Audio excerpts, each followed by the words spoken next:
Bueno, buenas tardes a todos y todas. Nuevamente, por razones de fuerza mayor, nos vamos a ver por diferido. No le voy a dar demasiadas vueltas al asunto, realmente es una cuestión más que nada personal, de organizaciones, cosas que ocurren en el último momento. Por fortuna tenemos la tecnología de nuestra parte donde se habían destinado un pedacito de su tarde del último viernes de enero para asistir a este último encuentro del seminario repartido en en cuatro clases. Eh, si bien mi compromiso había sido sincrónico, bueno, tuvimos una interrupción eléctrica hace un par de viernes atrás y hoy una situación más o menos de ese estilo, con la diferencia eh, de que esto es planificado. Así que por eso estoy grabando desde mi casa y no tuve que salir no tuve que salir a pedir un espacio a otro lugar. Sin darle demasiadas vueltas al asunto, el encuentro de hoy está destinado a la aplicación de la psicología de la personalidad en la clínica de la psicoterapia. Algunas de ustedes inclusive habían pedido justamente por esto en particular. Y fiel a lo que venimos viendo, es una muy breve introducción a lo que es la aplicación de la psicología en la clínica, en la psicoterapia. A ver, si bien podemos utilizar la distinción entre clínica, perdón, si bien podemos utilizar el término clínica y psicoterapia casi como sinónimos, realmente en la práctica si bien uno realiza un trabajo clínico, se suele decir que es un psicólogo clínico quien trabaja como psicoterapeuta y demás. Realmente la bibliografía, sobre todo más extensamente anglosajona y fundamentalmente desde las basadas en evidencia, suelen utilizar el término psicoterapeuta para distinguirse de un clínico que quizás es el trabajo que se realiza más bien como expresión en Latinoamérica y particularmente en los ambientes públicos, ¿sí? Eh, pero más allá de eso, no, quizás lo que podemos decir, bueno, uno es una intervención en urgencia y el otro va a ser esta cuestión como más pautada en un espacio privado, etcétera. Eh, Podemos, como todo lo que nos atañe, y creo que esta frase ha sido más que repetida a lo largo de todo el seminario, debatir sobre la terminología específica y demás horas. Eh, lo que nosotros nos vamos a proponer, o mejor dicho, la propuesta de los objetivos de hoy es analizar cómo se aplica la psicología de la personalidad del trabajo clínico, ¿sí? Indistintamente de las áreas de incumbencia, pero básicamente como que esa es la orientación. Discutir muy brevemente sobre la psicopatología de la personalidad y sus implicaciones terapéuticas. Todo esto es un capítulo aparte, esto deberíamos haber destinado y quizás lo hagamos otras 2 horas al menos como para discutir lo que es la psicopatología de la personalidad y no la personalidad que hemos ido y venido sobre la distinción como más bien y entre comillas la personalidad normal, ¿sí? La que está adaptada o básicamente no ha generado inconvenientes. Y finalmente explorar las evidencias recientes en la investigación en psicología de la personalidad, ¿sí? Entonces, nos hemos introducido ya, sobre todo y fundamentalmente en el último encuentro, a los estilos de personalidad que hacen referencia a estos patrones estables y predecibles de pensamientos, emociones y comportamientos que caracterizan a un individuo. Estos estilos son adaptaciones conductuales que pueden influir en cómo una persona interactúa con su entorno y cómo se enfrenta a diversas situaciones. Y acá la palabra influencia, recuérdenlo siempre en términos de reciprocidad, es tanto este ambiente, este entorno, y con todas sus condiciones en cómo influye en la persona y al mismo tiempo como la propia personalidad, ¿no? Como el propio individuo también puede influir en su entorno, ¿sí? Esta cuestión de ida y vuelta que en algún momento lo hemos mencionado como al pasar, pero sí es importante tenerlo en cuenta, ¿no? También influye en su entorno. Si no, baste pensar la diferencia, ¿no? Entrar a una reunión familiar con una cara sin decir absolutamente nada, con la famosa cara larga, ¿no? Como cabizbajo o mega fruncido, ¿no? Como esto de más bien sin mirar a los ojos a nadie y demás, y como el entorno quizás se estaban de fiesta, de pronto bajan, bajan también sus comportamientos y están más atentos y quizás algunos se acerquen y demás. Entonces fíjense cómo, en este caso, una cuestión de un gesto con cierto componente, llamémosle, de tristeza, incide y reacciona, justamente hace reaccionar el componente social de la emoción en el resto y genera un impacto que eso puede, en este caso adaptativo, ¿no? El resto de la familia puede salir a contener a esta persona. Entonces, de nuevo, ¿no? Estas cuestiones, quizás estos ejemplos como son bien prácticos de la vida cotidiana. Entonces, nuevamente, entonces, cómo las personas enfrentamos situaciones, la influencia que tenemos con el entorno, y aunque las teorías de la personalidad han propuesto distintos modelos para comprender estos patrones o estilos de personalidad, se centran en cómo eh, básicamente son flexibles o rígidos, adaptativos o desadaptativos en función de las experiencias personales y del contexto social, ¿sí? Pero vamos a la definición de lo que es un estilo psicológico. ¿Sí? Es un conjunto de características y comportamientos que se forman de manera típica eh, para responder a distintas situaciones, personas o desafíos, problemáticas, etcétera, ¿no? Que diferencia de la expresión de trastorno de la personalidad que son patrones disfuncionales y estables, los estilos de personalidad pueden ser flexibles y adaptativos, ¿sí? Como les decía, según las circunstancias. Entonces tenemos patrones disfuncionales, entraríamos en el plano de los trastornos de personalidad, y los estilos de personalidad serían más bien los patrones funcionales. Vamos a hacer un pequeño paréntesis. Yo dije que nos íbamos a concentrar en la aplicación de la psicología de la personalidad en la clínica y o la psicoterapia. Piensen que nosotros podemos utilizar la psicología de la personalidad para hacer una evaluación en otros ámbitos, en el ámbito forense, en el ámbito laboral, ¿sí? O en el ámbito educacional, en la orientación vocacional. Lo podemos utilizar como un screening en un espacio, como les decía, de una consulta de urgencia. O inclusive más de uno quizás habrá explorado alternativas disponibles por propia curiosidad, ¿sí? Esto de quizás cuestiones eh,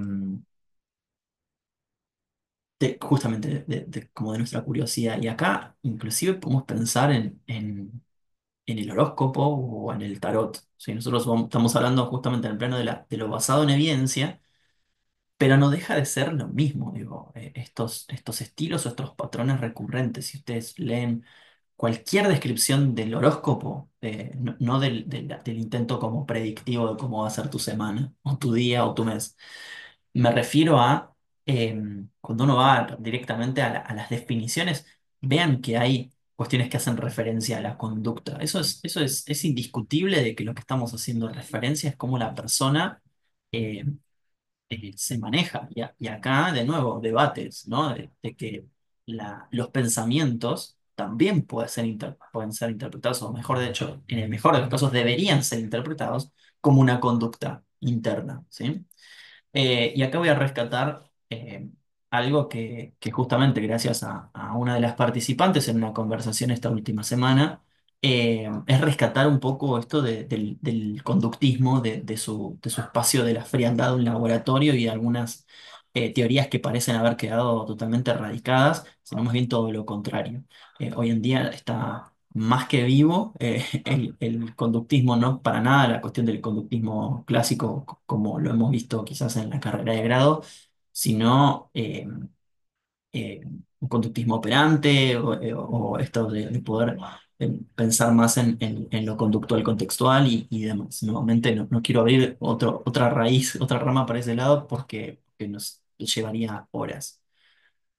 Vamos específicamente al modelo de estilos y el autor predominante es Theodore Millon, que fue la propuesta, digamos, posterior a INSEC o como continuador de INSEC, el más influyente en la psicología moderna y justamente por sus aportes en el DCM. Antes del DCM-3, o sea, en el uno y 2 y creo que alguna corrección en el medio, no se había incluido la personalidad de Theodore Millon, quien lo incluye, o mejor dicho, son sus aportes los que la APA, cuando desarrolla el DSM, publica el DSM-3 en el año 83, 84 creo que es, eh, incluye esto de los trastornos de personalidad. Este modelo ofrece una visión comprensiva que integra diversas teorías psicológicas que las estructura en términos a tres dimensiones claves.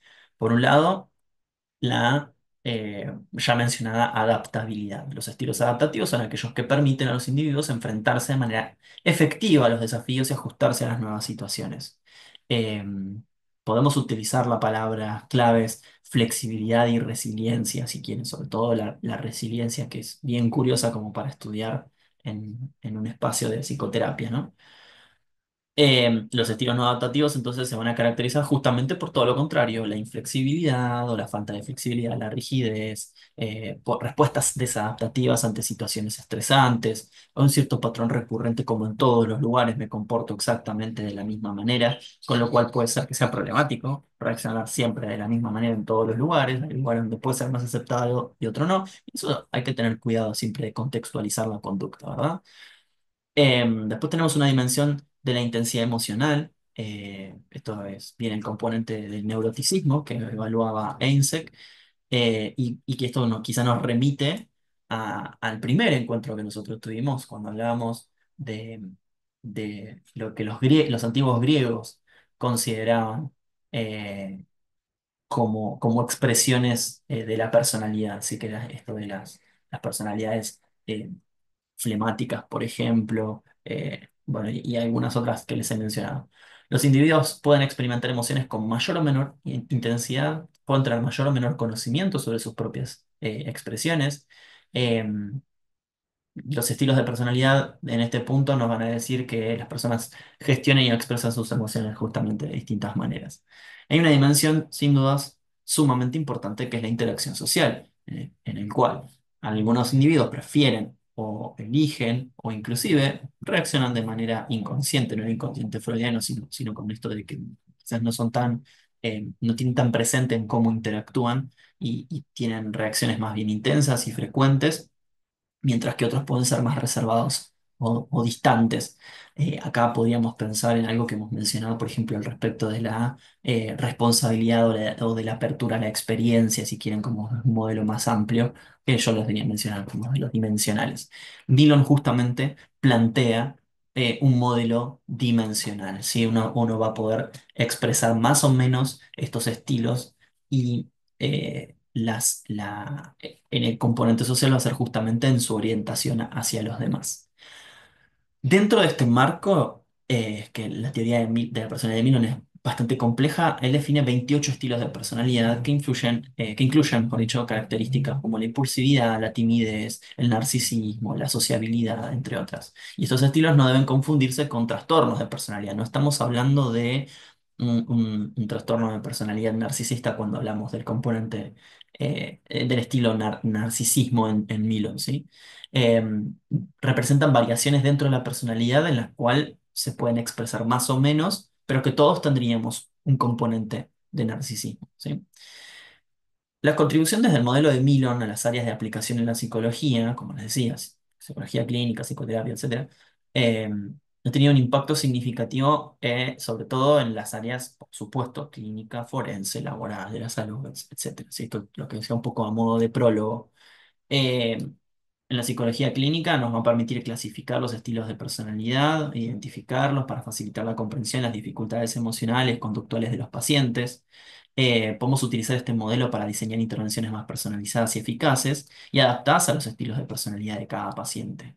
Quizás los que estén en la práctica se hayan preguntado eh, por qué determinada intervención eh, fue más funcional en un paciente que en otro, o por qué no puedo ajustar un protocolo estandarizado, por ejemplo, para el tratamiento de la depresión en determinado paciente, cuando en realidad la evidencia me está diciendo de que tiene, no sé, una tasa de efectividad de cerca del 40, 50, 60%, que de por sí sería como muy altísimo.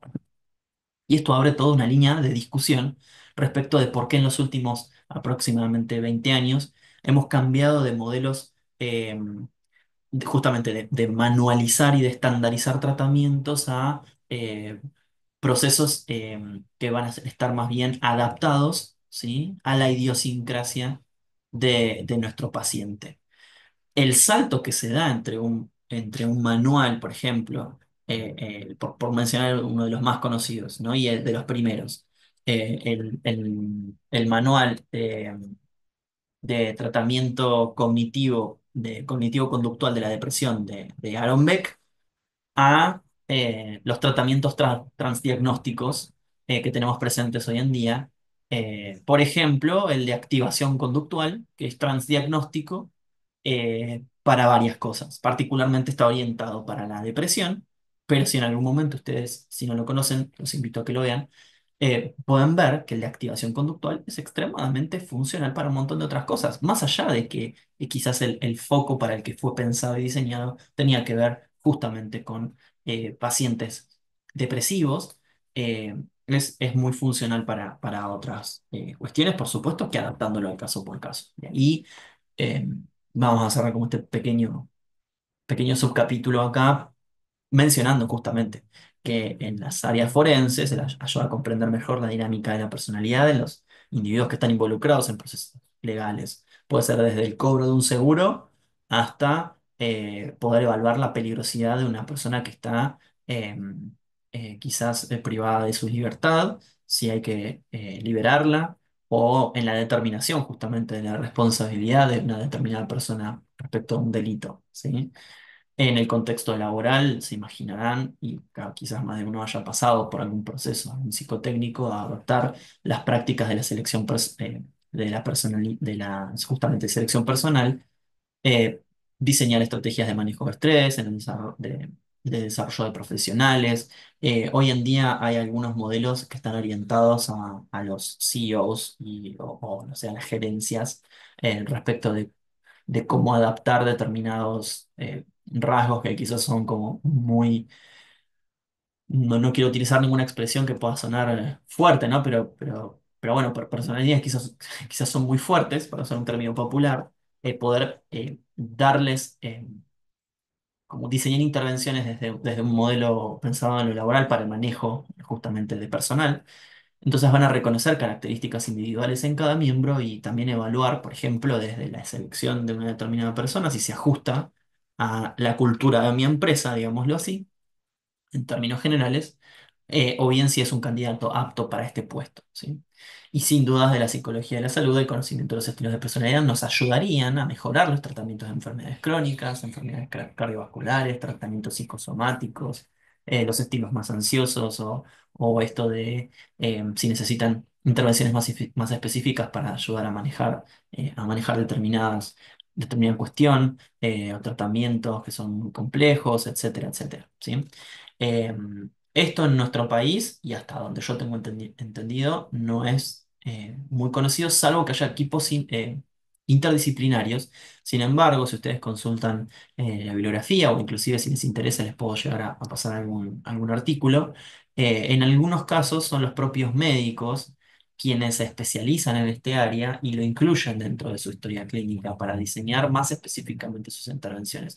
Por ejemplo, me acuerdo haber leído dentro del plano de los tratamientos cardiovasculares y cómo mejoraban eh, el posoperatorio cuando ya el médico había ido acomodando determinadas intervenciones quirúrgicas y obviamente post respecto de la extensión en la vida, en la salud de esa persona, como habían logrado quizás avances mucho más próximos y no tanto en el largo plazo, justamente por haberse podido adaptar a cuestiones puntuales de un padeciente, por ejemplo, de una enfermedad cardiovascular. Esto recuerdo haberlo leído, eh, como el ejemplo más claro que tengo en mente. Pero bueno, sin dudas también, si no, es esto de poder derivar o hacer una interconsulta con un psicólogo cuando uno en realidad viene de otro área.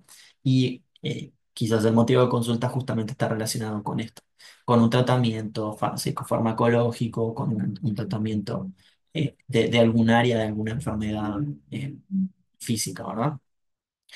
Eh, bueno, pero ahora vamos quizás a lo más importante, la evaluación de la personalidad, el enfoque de los estilos va a ser a través de técnicas psicométricas, pero que están adaptadas, ¿sí? Al contexto. Siempre pensemos en lo visto psicométricas, son estos modelos de autorreporte, lo que mencionábamos la clase anterior. Requiere de estas herramientas psicométricas validadas que permitan captar las características de la personalidad en diferentes contextos, que existen múltiples cuestionarios y pruebas psicométricas que permiten evaluar los estilos de personalidad, y uno siempre debería remitirse, en el mejor de los casos, a un modelo, ¿sí? A un modelo, me refiero a uno en específico, cualquiera de los que sea, como les decía, en el mejor de los casos, adaptado a nuestro país. ¿Cómo sabemos que hay una adaptación? Porque vamos a disponer de una tabla de conversión de mis resultados brutos a mis puntajes transformados en función de un baremo, y ese baremo tiene que estar adaptado en lo local. No siempre ocurre, hay excepciones, o hay, inclusive uno puede profundizar en las em, pueden profundizar, por ejemplo, en algunos artículos que mencionan de que ha sido ampliamente utilizado en una determinada población, y si bien no hay baremos ajustados por la cantidad de población, los puntajes no difieren tanto. Por ejemplo, recuerdo alguna referencia, por ejemplo, al MMPI 2, que en este momento no recuerdo si tenemos baremos locales o no. Pero puede ser que haya baremos de habla hispana, por ejemplo, los españoles, o a veces son mexicanos, creo que también somos como culturas relativamente parecidas, se pueden utilizar. Sin embargo, el de Milon, entiendo que sí, tenemos la DAP, tenemos el ICCP, que de paso voy a tirar el chivo, el ICCP, eh, que está validado por el equipo, es una adaptación local de un modelo dimensional de 5 factores, eh, íntimamente relacionado con la evaluación del dimensional de la personalidad, que es el que está vinculado a su vez con el manual de diagnóstico eh, eh, psicológico, ¿sí? Y médico del DSM-5. Dentro del DSM-5 nosotros habíamos visto que había categorías para definir los trastornos de la personalidad, pero tiene un capítulo aparte que habla de las dimensiones, que no es tan conocido, o al menos no es de lo que no es de lo que se muestre o se abra, digamos, a espacios de debate dentro de la formación de grado. Entonces, vuelvo con esto. Tenemos el inventario de los 5 continuos de la personalidad, que es un instrumento para evaluar la personalidad dimensional, que es argentino, está diseñado por un equipo de evaluadores argentinos, ampliamente probado, tenemos baremos y demás, y es el que nosotros vamos a utilizar en el seminario que arranca en la segunda semana el segundo sábado de febrero hasta abril. Lo vamos a ver ahí. Eh, no solamente lo voy a mostrar, sino que además va a ser material y un recurso que ustedes van a poder utilizar, entre otros recursos que están pensados para eso. ¿Sí? Entonces, cierro paréntesis con ese chivo, vamos a esto. Es fundamental que las técnicas psicométricas, como les decía, estén adaptadas al contexto cultural, social, local, etcétera, y que las interpretaciones se puedan ajustar según el entorno. Si yo estoy evaluando espacio forense, espacio laboral, espacio clínico, ¿sí? Las herramientas deben estar probadas en distintos ámbitos. Particularmente en el caso de la psicoterapia, sin dudas que lo más relevante va a poder ser no solamente, no estamos hablando de un psicodiagnóstico, sino que va a poder ser el uso de que toda esa información, más allá de ponerle, y entre comillas, una etiqueta diagnóstica, o de poder arribar a un determinado diagnóstico, a una determinada definición de un estilo predominante de personalidad, con otros más, menos y demás, va a poder ser decir, bueno, ¿cómo traduzco todo esto en poder intervenir? Básicamente lo que nos importa. Entonces, vamos a hablar un poco más, y retomando algo de clases anteriores, el modelo de los 5 factores y su estabilidad a lo largo del tiempo, que esto es algo que justamente les mencionaba, ¿sí? Sigue siendo el modelo Big Five, de los más influyentes para entender a la personalidad, y sobre este se han adaptado, como les decía, distintos instrumentos. En el parágrafo anterior, digamos, en el capítulo anterior de lo que estaba mencionando, había mencionado el MMPI, que tiene modelo categorial, a diferencia el ICCP es un modelo dimensional. Por ejemplo, ese dimensional tiene que ver con el de los cinco factores, el Big Five. Eh, Bien, se dice que estos 5 factores son universales y se manifiestan de manera consistente en diferentes culturas. Para esto nosotros tenemos que haber logrado estabilidad y cambio de la personalidad. No, estabilidad y cambio. Investigaciones longitudinales, o sea, las mismas personas evaluadas a lo largo de semanas, meses, años, demuestran que si bien en términos generales se mantiene estable durante la adultez, ciertas facetas pueden cambiar a lo largo del tiempo, especialmente con relación a la madurez y a la adaptación a los cambios en la vida. Esto de los cambios en la vida, sin dudas, que va a ser como el pináculo de muchas intervenciones. Una persona que siempre ha tenido una vida relativamente bien, que ha podido resolver las cosas de una manera relativamente saludable, digámoslo así, de pronto tiene una crisis o un estresor muy fuerte, desde una pérdida hasta un cambio en su propia vida, desde, llamemos el famoso síndrome del nido vacío, ¿no? Pero también tener que enfrentar la vida adulta en una persona que quizás sigue viviendo con sus padres más allá de estar cerca de los 30, de pronto pues, ocurre algo que tiene que salir al campo laboral y ahí empieza la problemática, mientras que todo parece estar relativamente bien, puedo controlar mi ambiente de alguna manera y con mi ambiente no tengo tanto problema, está todo bien. El tema es que cuando hay una irrupción en esto, de pronto aparece la problemática y ahí aparece mi inflexibilidad para los cambios. Y esa inflexibilidad en los cambios está directamente relacionada a unos ciertos patrones conductuales que nos pueden remitir al campo de la personalidad, ¿sí?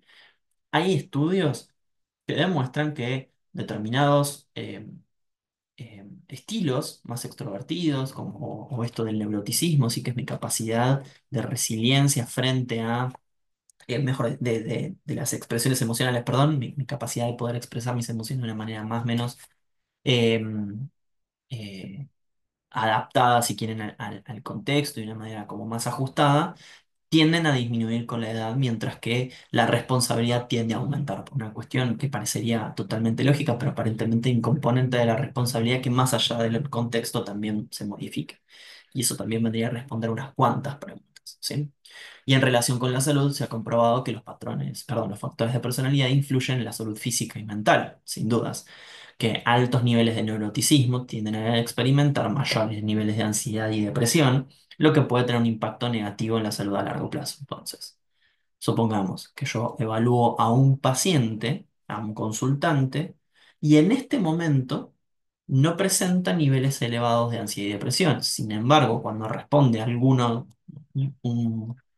un autorreporte en relación a la personalidad, eleva las escalas de neuroticismo. Entonces, yo puedo evaluar esto y decir, acá me está diciendo que esta persona suele experimentar sus emociones de una manera muy elevada, pero quizás en este momento no las está expresando como ansiedad o depresión, que sería como el plano patológico, por ejemplo, ¿no? Entonces, yo ya puedo tener un poco como las alarmas encendidas en este momento, porque claro, generalmente los autorreportes de personalidad van a responder como en general no se les pone demasiado parámetro, es más o menos a lo largo de tu vida cómo te has comportado en relación a estas situaciones o estos pensamientos o cómo es tu relación con estas emociones o respecto del consumo de alguna situación, perdón, de alguna sustancia, etcétera, que generalmente son cosas que tienen los instrumentos de personalidad. Y lo que nosotros vemos es que en este momento está muy elevado, pero conductualmente no se comporta de esa manera. Y ahí un poco ya nos vamos a poder anticipar de poder ajustar estas respuestas. ¿Por qué? Porque sabemos que esta persona quizás cuando enfrente determinadas situaciones, aunque sea propias del espacio de psicoterapia, que en muchos de los casos deben enfrentar determinadas situaciones que son difíciles de poder poner en palabras, o justamente al partir de ponerlas en palabras, en que se empiezan a poner en funcionamiento determinados mecanismos que lo que buscan justamente es poder flexibilizar la conducta y al intentar flexibilizar un componente, en el caso del neuroticismo, puede elevar sus niveles, aunque sea al menos de ansiedad, ¿no? Vamos, ya ni hablar de la depresión, pero particularmente de la ansiedad se eleva porque la persona puede sentirse vulnerada ante una determinada situación o percibir determinada situación como un cambio muy abrupto a su homeostasis y eso eventualmente repercute en una expresión en su expresión de neuroticismo y eventualmente elevar la ansiedad como un mecanismo de defensa. Es lo mejor que puede hacer su sistema frente a esa situación. Lo que tenemos que buscar es justamente poder adaptar nuestras intervenciones para que aquello otro, que como modelo de cambio, sea que pueda enfrentar la situación sin tener que elevar esos niveles de ansiedad que aparecen de manera automática, ¿sí? Y otra cosa que también nos da muchísima relevancia en estos estudios es el vínculo que hay entre la personalidad y la genética, que también lo hemos hablado, ¿sí? eh, de los desarrollos más fascinantes que hay en el campo de la investigación de la personalidad es esto de los estudios genéticos que influyen en los estilos en función de cómo los genes se activan ante determinadas situaciones. ¿Sí? Esto fueron comparaciones con gemelos, esto de las diferencias individuales entre las familias, etcétera, etcétera, ¿no? La influencia, a ver, no es para andar haciendo como apuestas seguras, ¿no? Pero em, las investigaciones podrían llegar a remitir que estamos hablando más o menos de un 50% de variabilidad en los factores de personalidad. Pueden estar relacionados con la genética, lo que sugiere disposiciones temperamentales fundamentales, o sea, en función son muy primitivas, ¿sí? En función de un componente hereditario importante. La diferencia entre este gen expresado con el ambiente, ¿sí? Donde se va a enfatizar justamente la importancia de la interacción de factores genéticos con el entorno, por ejemplo, se observa que en exposiciones a situaciones adversas en la infancia pueden modificar la expresión genética y alterar los rasgos de personalidad, especialmente en aquellos relacionados con el neuroticismo, nuevamente como el componente más ampliamente estudiado, estamos hablando de EINSEC, que es el primero que utiliza la psicometría para evaluar. em, eh, Neuroticismo, el psicoticismo y el otro que ahora, la extraversión. Eh, Psicoticismo, sí, el modelo PEM. PEM. Psicoticismo, extraversión y neuroticismo. El neuroticismo es de los que tienen mayor evidencia de que está ahí.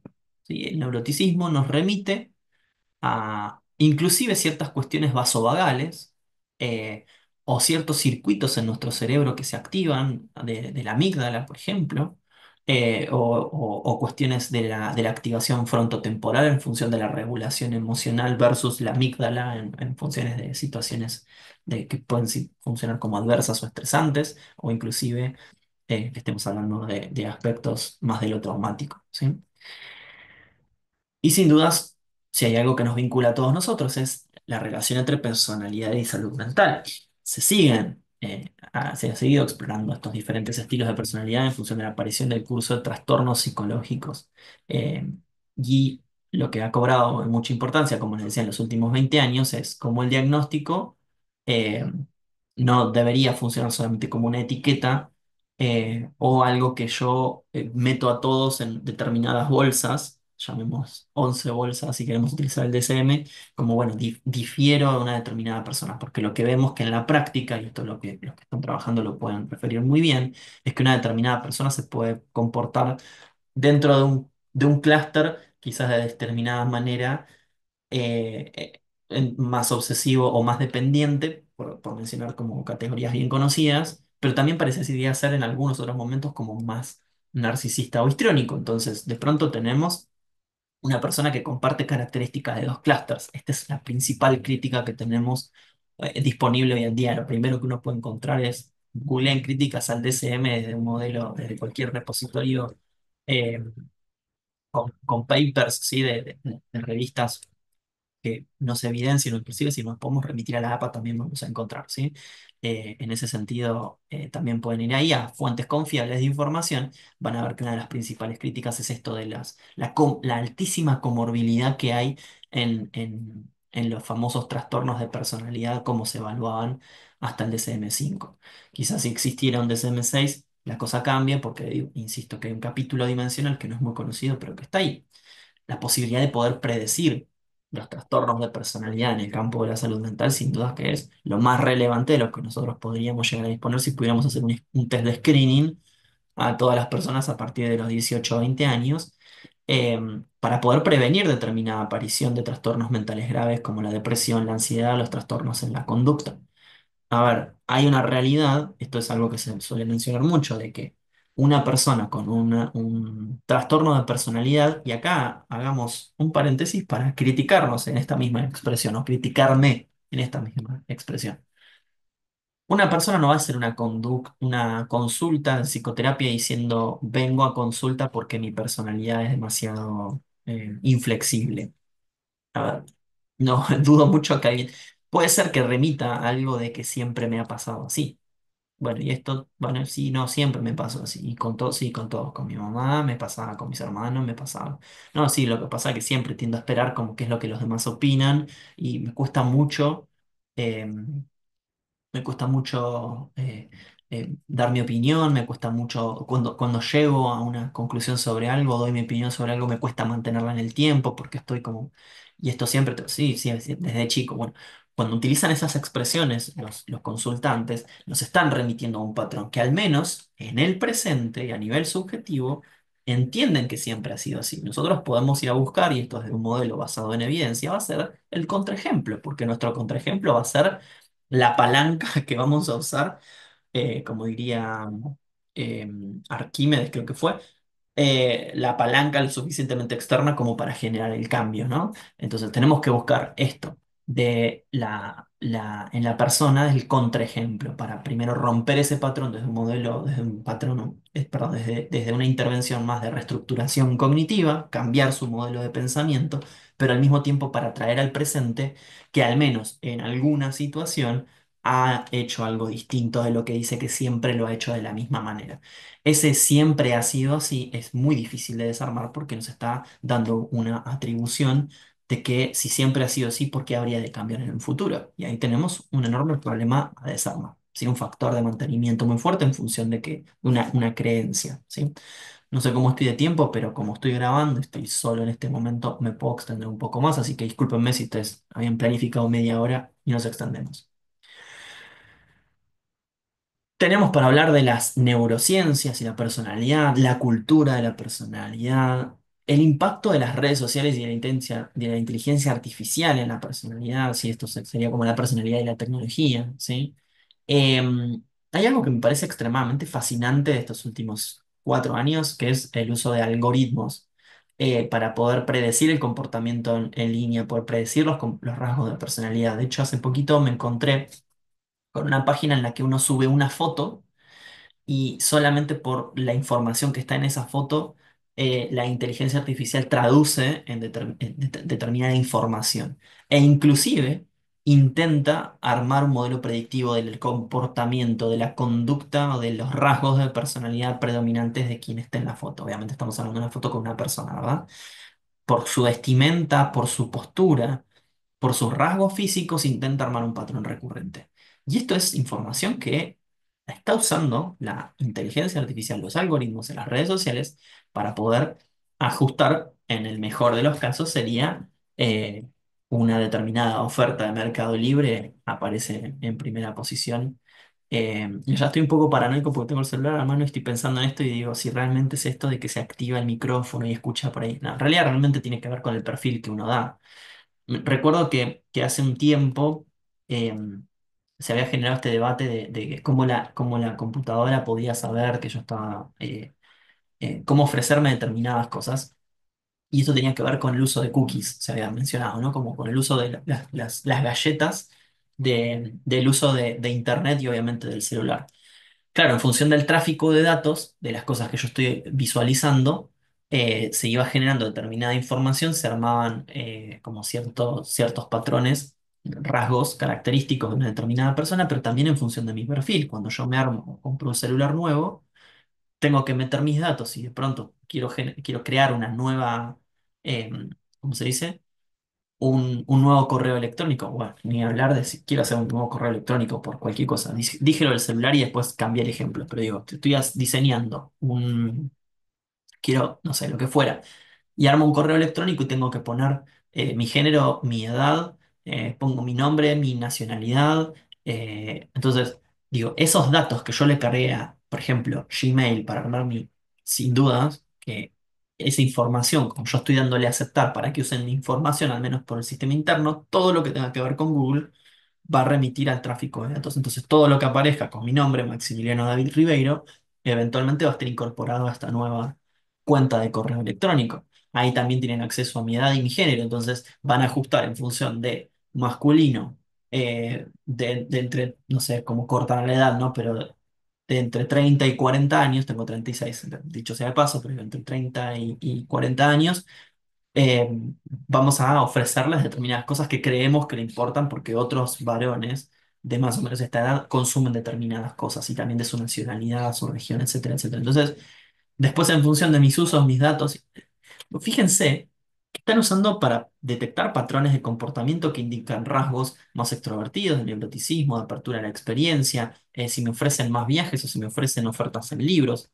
Acá juguemos un juego y apuesten ustedes a ver de qué es lo que más me suele ofrecer Mercado Libre, por ejemplo, ¿no? Que tienen implicaciones en el marketing, en la selección del personal y en otras áreas, ¿sí? Y como bien les decía, esto de lo que nos interesa en un punto de vista para el uso en la psicoterapia, por ahí va a tener más que ver con los trastornos de personalidad. ¿Por qué digo los trastornos de personalidad? Porque em, lo que dicen las evidencias en los últimos años, particularmente estamos en el año 2025, y yo les diría que hasta de antes de la publicación del DSM-3, es que lo que falla lo que más falla en los manuales es cuando uno no tiene en cuenta el ajustar las intervenciones, los manuales digo de intervención. Vamos a hablar del mismo ejemplo. El manual del tratamiento cognitivo-conductual de la depresión de Aaron Beck, donde se logró demostrar que ese protocolo más fallaba era cuando no se tenían en cuenta rasgos predominantes de la personalidad. Entonces, por, por una cuestión totalmente lógica, lo que dijeron fue, si nosotros ajustamos este mismo manual a los distintos patrones o comportamientos de la personalidad, deberíamos encontrar mayor efectividad. Y la realidad es que sí, encontraron eso. Entonces, lo que dijeron fue, los manuales no sirven, porque si los manuales están pensados para que solamente puedan actuar en el 90% de los casos, no es lo suficientemente efectivo. Y con esto lo que quiero decir es que yo mencioné pura y exclusivamente como para dejar fuera al 10% de los casos posibles dentro de la propia clínica. La realidad es que es mucho mayor, porque cuando entendemos que un trastorno de personalidad no lo voy a ver caminando por ahí, que va a ser solamente el famoso 1,5% o 2% de la población, sino que todos tenemos patrones más rígidos de personalidad, lo cual nos afecta mayor nuestro cambio, también habla de una posibilidad en la cual dentro de un modelo predictivo no sea tan funcional un manual, porque no estoy teniendo en cuenta la personalidad de esta persona. Quizás no entra en el rasgo extremadamente inflexible, sin embargo no estoy teniendo en cuenta determinadas características. Supongamos que sea una persona con ciertas características de altísima responsabilidad, para no hablar de obsesivo porque no quiero caer en mi propia trampa de decir hay que criticar los modelos categoriales. Es una altísima responsabilidad. Y vemos que trabaja ejemplo, como repositor de supermercado. Y que quizás en su trabajo no tiene problemas puntualmente, pero realmente está muy desganado y muy deprimido. Cuando se le preguntan por sus intereses, resulta que a esta persona le gustaría poder estudiar, pero no tiene dinero, o le gustaría poder dedicarse a algo que sea más desafiante en su vida, pero tiene poca apertura a la experiencia.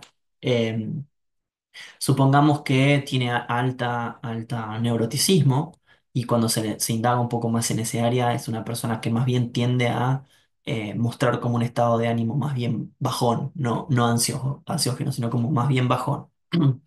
Y que cuando se le pregunta, bueno, ¿y qué es lo que hace, digamos, como a nivel conductual, cuando vuelve a su casa y demás, empezamos a encontrar de que hay un cierto patrón recurrente de consumo de alcohol.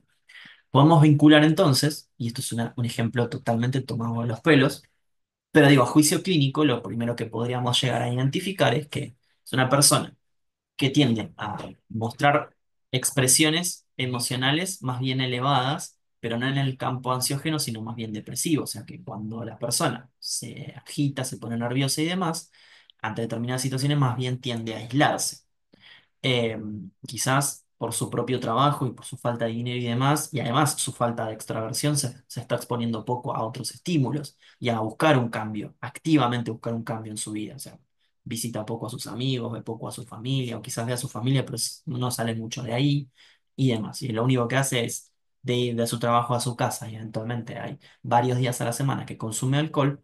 Claro, el alcohol está funcionando para solapar esas ansiedades. Si nosotros retiramos el alcohol, esta persona va a mostrar muchísimo más sus expresiones emocionales.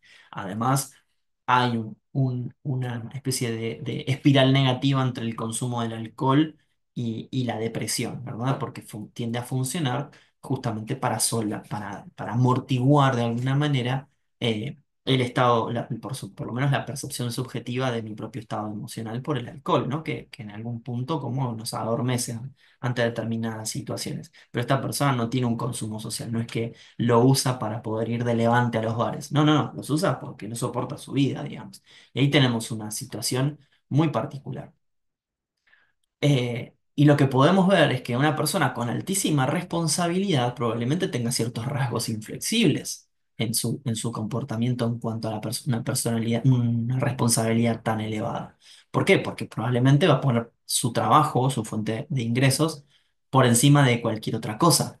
Entonces, en lugar de estar trabajando como más a largo plazo o corriéndose de ese lugar frente a su falta de apertura a la experiencia, lo que empezamos a tener es un determinado comportamiento problemático que hay que desmantelar para poder trabajar en otras áreas. Entonces, esto es trabajar de manera dimensional a lo largo de todo un rasgo. Identificamos patrones recurrentes y vemos cómo impactó en la vida en la experiencia particular en la vida de este repositor de supermercado, ¿sí?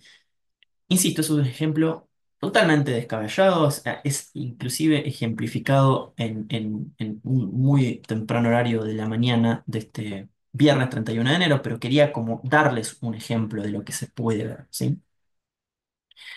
Entonces, un tratamiento personalizado nos va a permitir apuntar a esto, ¿no? A basarnos en características de personalidad de cada individuo, de cada consultante, que nos va a permitir intervenciones más eficaces, ¿sí? Vamos a dejar acá.